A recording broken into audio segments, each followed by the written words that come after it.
और आगे बढ़ते हुए बात अब करते हैं एमपी विधानसभा की। आज से मध्य प्रदेश विधानसभा का भी मानसून सत्र शुरू होने जा रहा है। सुबह 11 बजे से शुरू होगी सदन की कार्यवाही। शुरुआत में दिवंगत नेताओं को श्रद्धांजलि दी जाएगी। पहले दिन कई अहम अध्यादेश पटल पर रखे जाएंगे। डिप्टी सीएम जगदीश देवड़ा कई अधिसूचनाएं पटल पर रखेंगे। विधायकों की तरफ से अब तक 1756 प्रश्न आए हैं, 267 ध्यानाकर्षण है और 77 शून्यकाल की सूचनाएं हैं। 20 अशासकीय संकल्प और 5 स्थगन प्रस्ताव मिले हैं। जमीन खरीदी, पेपर लीक, ये मुद्दे जिन पर सरकार को घेरने की तैयारी विपक्ष ने की है। विधानसभा में हालांकि इस बार सरकार यूसीसी बिल पेश करने जा रही है। 24 जुलाई तक विधानसभा का मानसून सत्र चलेगा। आज से शुरुआत होगी और 4 दिन का इस सत्र रहेगा, लेकिन इस दौरान सरकार की पूरी कोशिश है कि यूसीसी को पेश किया जाए। यूनिफॉर्म सिविल कोड ये सत्र में पेश किया जाएगा। तो इस वक्त की बड़ी खबर आपको बता रहे हैं, मध्य प्रदेश विधानसभा का मानसून सत्र आज से शुरू होने जा रहा है। आज पहला दिन है।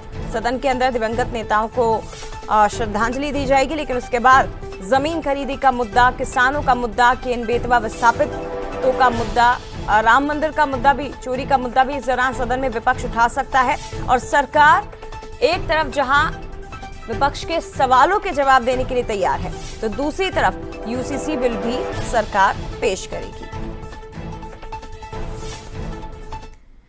चलिए सीधे रुक करते हैं। सहयोगी सूरज शर्मा हमारे साथ इस वक्त लाइव जुड़े हुए हैं। सूरज, आज से शुरुआत हो रही है विधानसभा के मानसून सत्र की।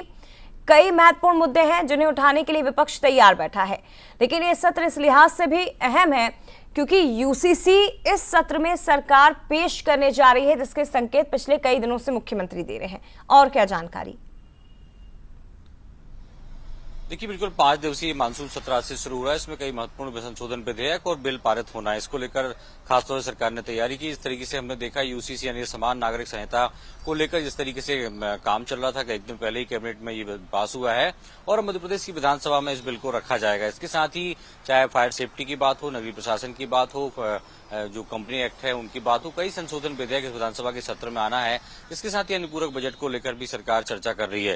कांग्रेस की अपनी तैयारी है कि किस किस मुद्दे पर सरकार को घेरना है, चाहे वो रोजगार की बात हो, शायद जिस तरीके से हमने देखा आज 139 के तहत ध्यानाकर्षण भी लगाया गया है, जिसमें खरीफ की फसल और जो अल्प वर्षा हुई उसके चलते जो किसानों के साथ स्थितियां उत्पन्न होगी उस पर सरकार का ध्यान आकर्षित किया जाएगा। तो बहुत महत्वपूर्ण सत्र से माना जा रहा है। 5 दिवसीय सत्र में जहां तक एक तरफ सरकार विकास कार्यों के लेकर अलग अलग कार्यक्रम अपने प्रस्तुत करेगी विधानसभा में, तो वहीं कांग्रेस की तरफ से कई मुद्दे ऐसे हैं जिनको लेकर जानकारी एकत्रित की और जनता से जुड़े विषयों को उठाया जाएगा। जय, बहुत धन्यवाद आपका सूरज, तमाम जानकारी हम तक पहुंचाने के लिए बहुत शुक्रिया।